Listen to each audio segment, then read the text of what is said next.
How's it going, everyone? I'm here with Bryan Maryott, who's running for the 49th District here in Rancho Santa Fe. Now, tell me a little bit about your campaign and why you're running. Sure. Nice to see you this morning and your viewers, Spencer. So we're working very, very hard to win the 49th Congressional District, which is sort of a conventional swing district. It's about a third Republicans, third Democrats, third Independents. But more important than party registration is what people want from government.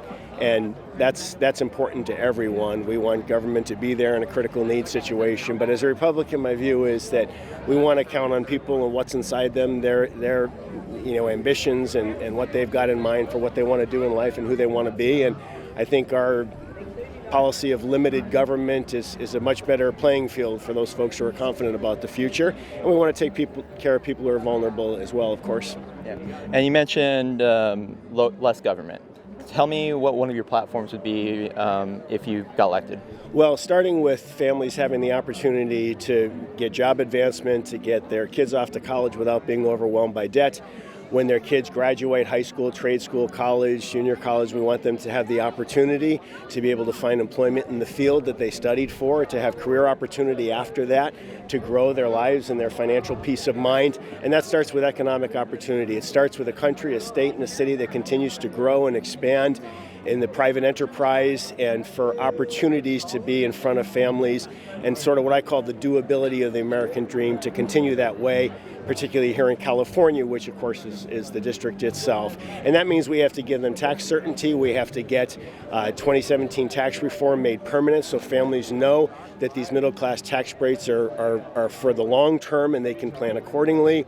We want our largest, middle sized, and smallest employers to have a lot of relief, which means continuing the provisions as well as some additional provisions, particularly for small and medium sized employers. So the bottom line is there's only so many dollars out there, whether they're borrowed or in bank accounts, and we can have the government spending them in a terribly inefficient way, and that's historical. We all know the track record there, or we can have private enterprise spending them, and we believe that private enterprise is a better path for those dollars to be spent.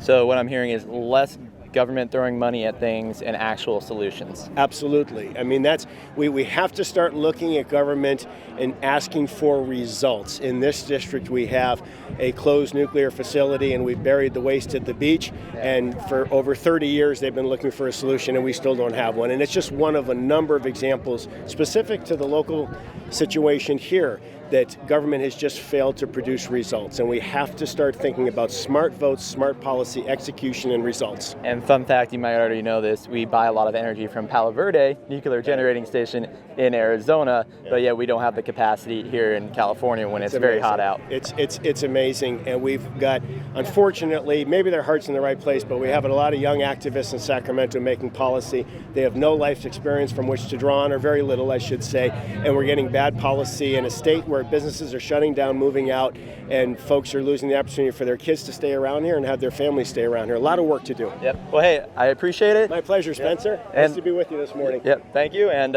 good luck on the campaign. Thanks so much. All right. Perfect.